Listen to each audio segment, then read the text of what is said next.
Question number 1 में पूछा गया था त्रिलोचन शास्त्री को हिंदी अकादमी का सलाहकार सम्मान कब प्रदान किया गया।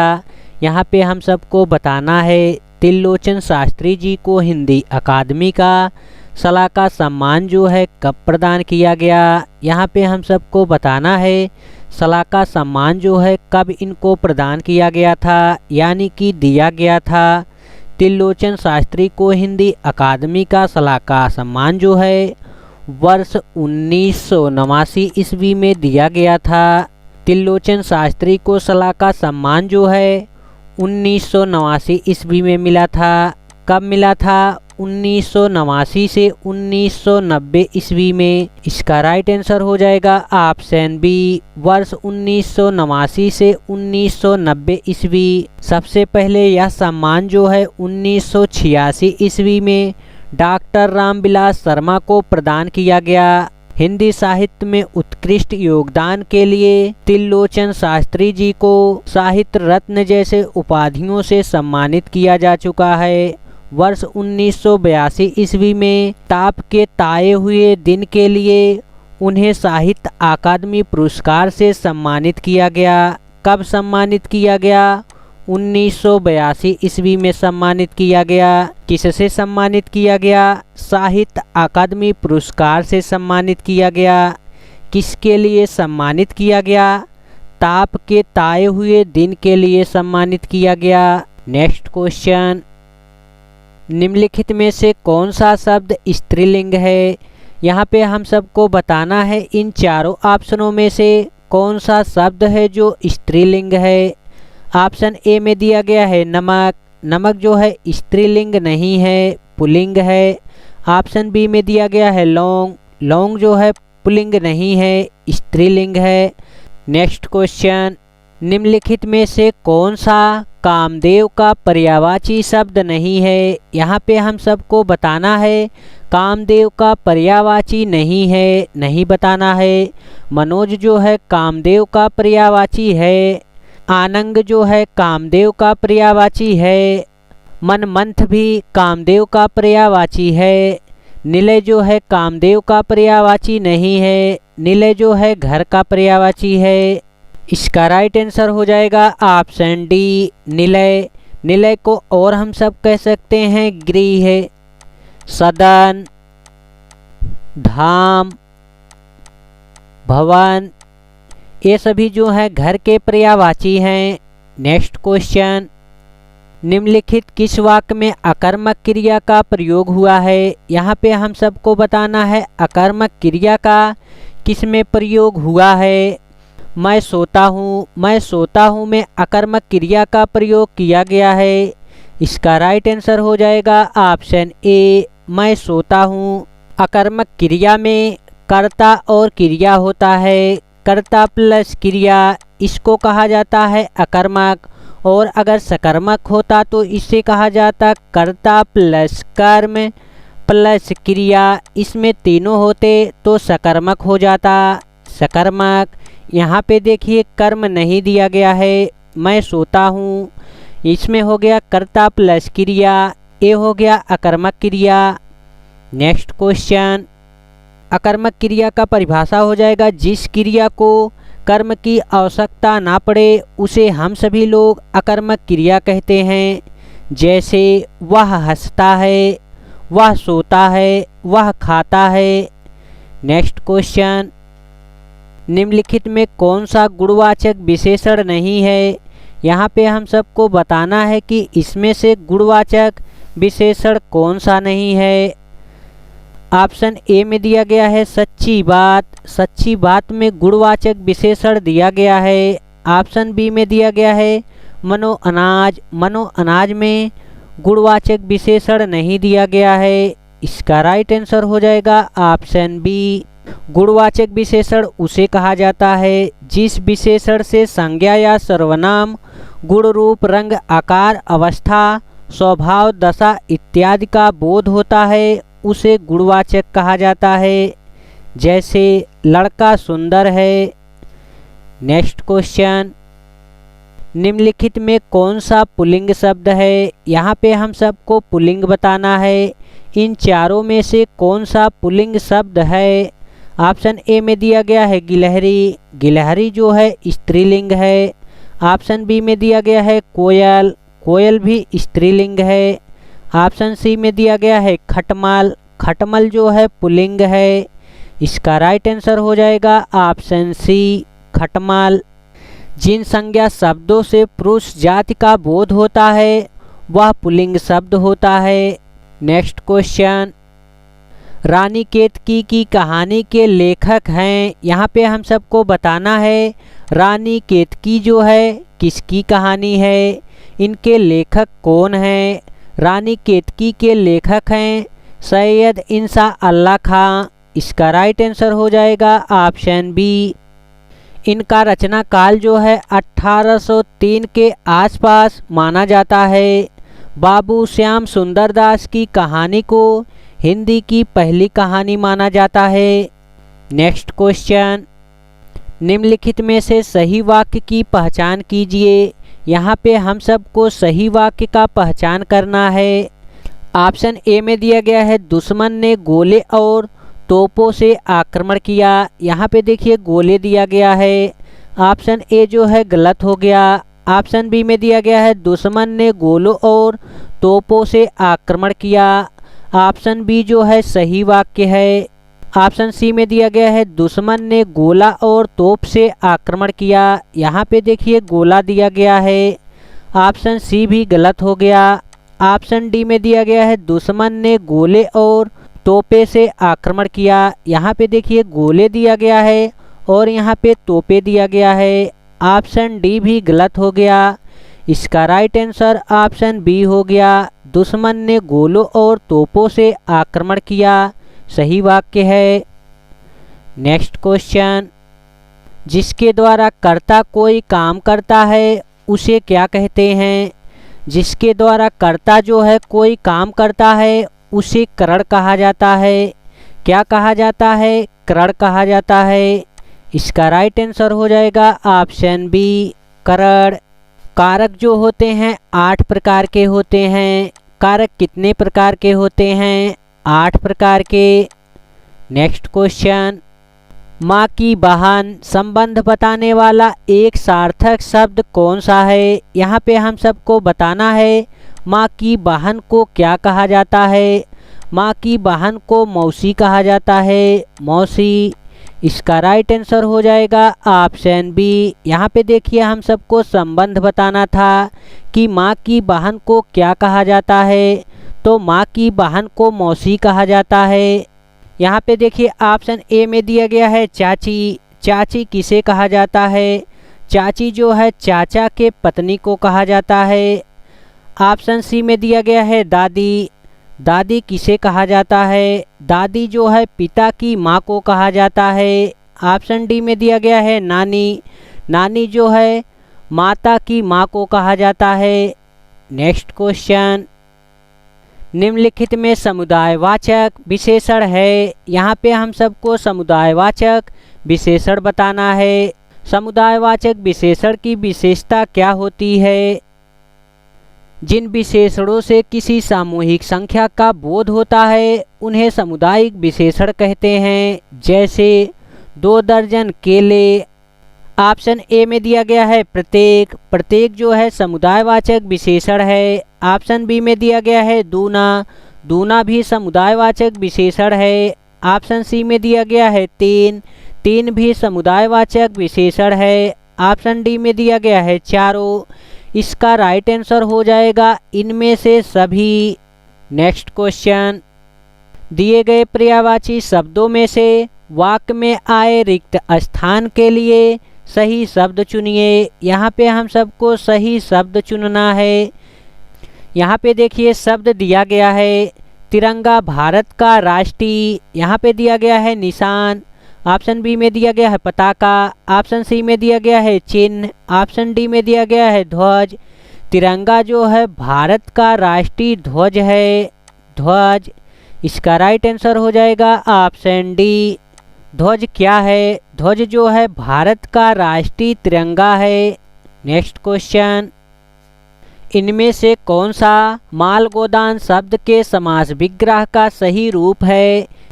यहाँ पे हम सबको बताना है माल गोदाम शब्द के सही समास विग्रह का सही रूप क्या होगा। इसका जब समास विग्रह किया जाएगा तो हो जाएगा माल के लिए गोदाम, माल के लिए गोदाम।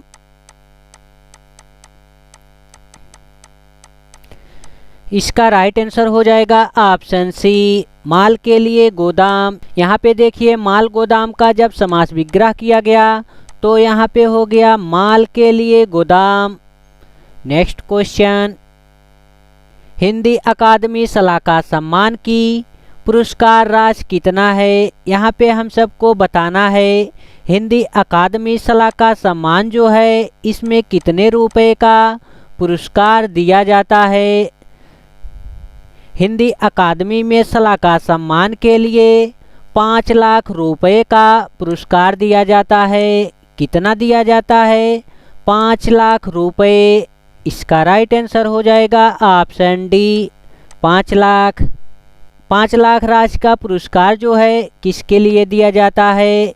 हिंदी साहित्य अकादमी सलाहकार सम्मान के लिए दिया जाता है। अगर आप सभी लोगों से पूछ लिया जाए सलाहकार सम्मान पुरस्कार राशि जो है कब से दिया जा रहा है, तो इसको दिया जा रहा है 1986 ईस्वी से। कब से दिया जा रहा है? 1986 ईस्वी से दिया जा रहा है। अगर पूछ लिया जाए यह सम्मान जो है किसे दिया जाता है, हिंदी भाषा और साहित्य के क्षेत्र में विशेष योगदान देने वाले किसी भी विद्वान को यह पुरस्कार दिया जाता है। नेक्स्ट क्वेश्चन, बहुत बढ़ा चढ़ाकर कही गई उक्ति वाक्यांश के लिए एक सार्थक शब्द चुनिए। यहाँ पे हम सबको बहुत बढ़ा चढ़ा के बताना है। बहुत बढ़ा चढ़ा के किस में बताया जाता है? बहुत बढ़ा चढ़ा के अतिशयोक्ति में बताया जाता है। इसका राइट आंसर हो जाएगा ऑप्शन डी, अतिशयोक्ति। ऑप्शन ए में लिखा है भूमिका। भूमिका जो है वे बातें होती हैं जो पुस्तक के आरंभ में लिखी जाती हैं, उन्हें भूमिका कहा जाता है। ऑप्शन बी में दिया गया है प्रस्ताव्य। प्रस्ताव्य जो है उसे कहा जाता है जो पूछने योग्य हो। ऑप्शन सी में दिया गया है अवैतनिक। अवैतनिक उसे कहा जाता है जो बिना वेतन का काम करता है, उसे अवैतनिक कहा जाता है। नेक्स्ट क्वेश्चन, निम्न में से पुष्टि मार्गीय भक्ति संप्रदाय की स्थापना किसने की।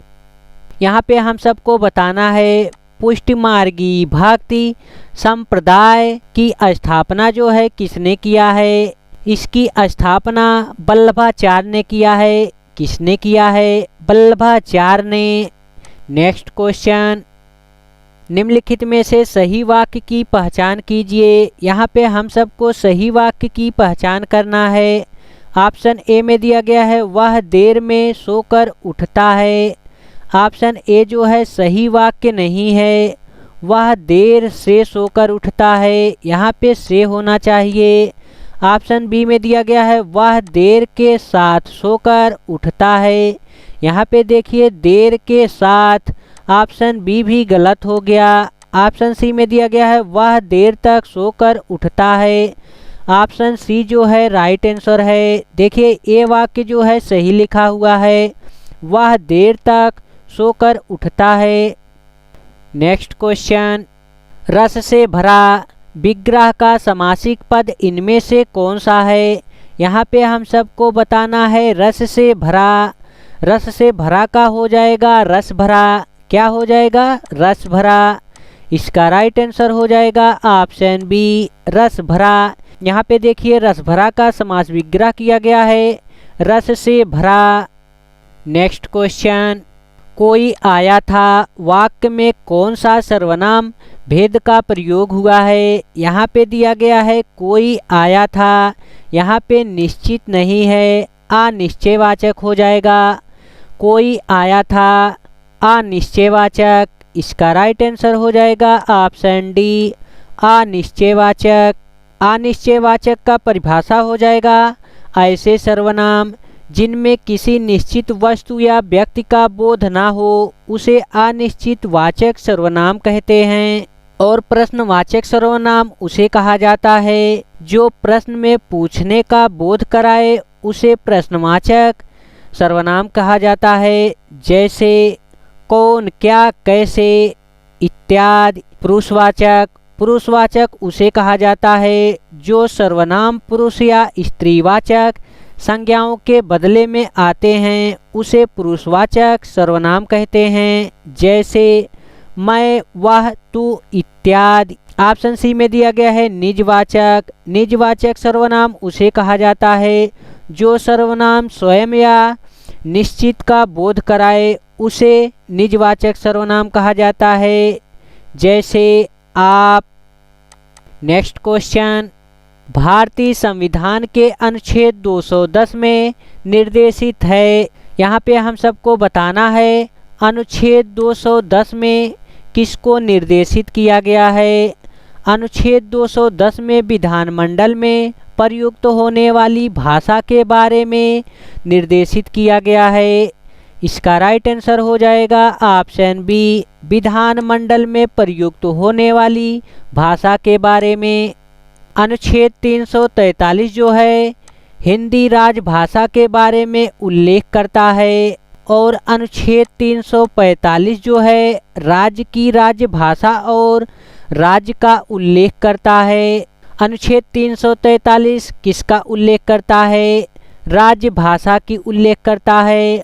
और अनुच्छेद 345 जो है राज्य की राजभाषा या राजभाषाओं का उल्लेख करता है। नेक्स्ट क्वेश्चन, निरंतरता बोधक संयुक्त क्रिया का उदाहरण है। यहाँ पे हम सबको बताना है निरंतरता बोधक में संयुक्त क्रिया का कौन सा उदाहरण है। ऑप्शन ए में दिया गया है दे डालो, ऑप्शन बी में दिया गया है पानी बरसने लगा, ऑप्शन सी में दिया गया है बरसता रहता है। यहाँ पे देखिए निरंतरता का उदाहरण है, इसका राइट आंसर हो जाएगा ऑप्शन सी बरसता रहता है। नेक्स्ट क्वेश्चन, वर्ष 1968 में किस साहित्यकार को ज्ञानपीठ पुरस्कार मिला था? यहाँ पे हम सबको बताना है वर्ष 1968 में किस साहित्यकार को ज्ञानपीठ पुरस्कार से सम्मानित किया गया। किसे सम्मानित किया गया था? सुमित्रा नंदन पंत को। इसका राइट आंसर हो जाएगा ऑप्शन सी सुमित्रा नंदन पंत। इनको जो ज्ञानपीठ पुरस्कार मिला था किसके लिए मिला था? चिदंबरा के लिए मिला था। चिदंबरा कब मिला था? 1968 ईस्वी में। सुमित्रा नंदन पंत जो है हिंदी छायावाद युग के 4 प्रमुख स्तंभों में से एक हैं। रामधारी सिंह दिनकर को 1972 ईस्वी में ज्ञानपीठ पुरस्कार से सम्मानित किया गया। अगर पूछ लिया जाए ज्ञानपीठ पुरस्कार जो है रामधारी सिंह दिनकर को किसके लिए मिला था? उर्वशी के लिए मिला था, उर्वशी। और ज्ञानपीठ पुरस्कार से सच्चिदानंद हीरानंद वात्सल आज्ञे को पुरस्कृत किया गया था। उनको पुरस्कृत किया गया था 1978 ईस्वी में। किसके लिए पुरस्कृत किया गया था? कितनी नावों में कितनी बार के लिए पुरस्कृत किया गया था? अगर पूछ लिया जाए कितनी नावों में कितनी बार किसका साहित्यकार है, तो आप सभी लोग बताएंगे सच्चिदानंद हीरानंद वात्सल आज्ञे का। नेक्स्ट क्वेश्चन, निम्नलिखित वाक्यों में आए खाली स्थान के लिए सही शब्द चुनिए। यहाँ पे देखिए शब्द दिया गया है माँ ने बाजार से। माँ ने बाजार से जलेबियाँ खरीदा, साड़ियाँ खरीदा, एक छाता खरीदा, बहुत कुछ खरीदा। यहाँ पे हो जाएगा माँ ने बाजार से बहुत कुछ खरीदा, बहुत कुछ। इसका राइट आंसर हो जाएगा ऑप्शन डी बहुत कुछ। नेक्स्ट क्वेश्चन, दिए गए वाक्य के लिए अनावश्यक प्रसंगों को हटाकर सही वाक्य छाटे। यहाँ पे हम सबको सही वाक्य छाटना है। वह छत पर से नीचे को गिर पड़ा। ऑप्शन ए में दिया गया है वह छत पर नीचे को गिरा पड़ा। ऑप्शन ए गलत हो गया। ऑप्शन बी में दिया गया वह छत से नीचे गिर पड़ा। ऑप्शन बी जो है सही वाक्य है। इसका राइट आंसर हो जाएगा ऑप्शन बी, वह छत पर से नीचे को गिरा पड़ा, मतलब कि वह छत पर से नीचे गिर पड़ा, यह सही वाक्य है। नेक्स्ट क्वेश्चन, नंददास इनमें से किस ग्रंथ के लेखक हैं? यहाँ पे देखिए 4 ग्रंथ दिए गए हैं और हम सबको बताना है इसमें से नंददास का कौन सा ग्रंथ है। रसमंजरी जो है नंददास का ग्रंथ है, रसमंजरी। इसका राइट आंसर हो जाएगा ऑप्शन सी। नंददास जी जो हैं अष्टछाप के कवियों में से सबसे कनिष्ठ और अंतिम कवि कहे जाते हैं। इनकी अन्य रचना है मान मंजरी, सुदामा, चरित, भरमर, गीत। नेक्स्ट क्वेश्चन, केंद्रीय हिंदी निदेशालय की स्थापना कब हुई थी? यहाँ पे हम सबको बताना है केंद्रीय हिंदी निदेशालय की स्थापना जो है कब हुई थी। इसकी स्थापना 1 मार्च 1960 ईस्वी को हुआ था। कब हुआ था? 1 मार्च 1960 ईस्वी को। इसका राइट आंसर हो जाएगा ऑप्शन डी, वर्ष 1960 ईस्वी में। नेक्स्ट क्वेश्चन, निम्नलिखित में से कौन सी रचना नरोत्तम दास की है? यहाँ पे हम सबको नरोत्तम दास की रचना बताना है। नरोत्तम दास की जो रचना है सुदामा चरित है। कौन सी है? सुदामा चरित। इसका राइट आंसर हो जाएगा ऑप्शन ए, सुदामा चरित। सुदामा चरित में नरोत्तम दास ने ब्रज भाषा में की थी। इस कविता में कवि नरोत्तम दास जी श्री कृष्ण और सुदामा की दोस्ती का वर्णन किया है। नेक्स्ट क्वेश्चन, निम्नलिखित में से बहुवचन शब्द है। यहाँ पे देखिए 4 ऑप्शन दिया गया है और इन चारों ऑप्शनों में से हम सबको बहुवचन बताना है। ऑप्शन ए में दिया गया है डिबिया, ऑप्शन बी में दिया गया है हीरा, ऑप्शन सी में दिया गया है प्याला, ऑप्शन डी में दिया गया है समाचार। समाचार जो है बहुवचन है। समाचार को हमेशा बहुवचन में प्रयोग किया जाता है, जबकि अन्य शब्द को डिबिया, प्याला, हीरा एक वचन के रूप में प्रयोग करते हैं। इनके बहुवचन क्रमशः हो जाएगा डिबिया, यहाँ पे हो जाएगा डिबिया, इस प्रकार से डिबिया। और हीरा का हो जाएगा हीरे, हीरे। और यहाँ पे प्याला का हो जाएगा प्याले। देखिए यहाँ पे डिबिया का बहुवचन हो गया डिबिया, हीरा का बहुवचन हो गया हीरे और प्याला का बहुवचन हो गया प्याले। नेक्स्ट क्वेश्चन, कुंवर नारायण को ज्ञानपीठ पुरस्कार किस वर्ष प्रदान किया गया? यहाँ पे हम सबको बताना है कुंवर नारायण को ज्ञानपीठ पुरस्कार जो है किस वर्ष प्रदान किया गया था। कुंवर सिंह नारायण को 2005 में ज्ञानपीठ पुरस्कार से सम्मानित किया गया। इसका राइट आंसर हो जाएगा ऑप्शन बी, वर्ष 2005। कुंवर नारायण की रचनाएं हैं चक्रव्यूह, प्रवेश, हम तुम हंसिए के बहाने। नेक्स्ट क्वेश्चन, निम्नलिखित वाक्य में आए खाली स्थान के लिए सही शब्द चुनिए। यहाँ पे देखिए शब्द दिया गया है उद्यमी कभी भी हाथ पर खाली स्थान नहीं बैठते हैं, वे तो कुछ करके ही दिखाते हैं। यहाँ पे देखिए क्या भरा जाएगा, उद्यमी कभी भी हाथ पर हाथ धरे नहीं बैठते हैं, वे तो कुछ करके ही दिखाते हैं। इसका राइट आंसर हो जाएगा ऑप्शन सी, हाथ धरे। यदि वीडियो आप सबको अच्छी लगी हो तो आप सभी लोग अपने मित्रों के पास शेयर करिएगा। जय हिंद दोस्तों, फिर मिलेंगे एक नई वीडियो के साथ।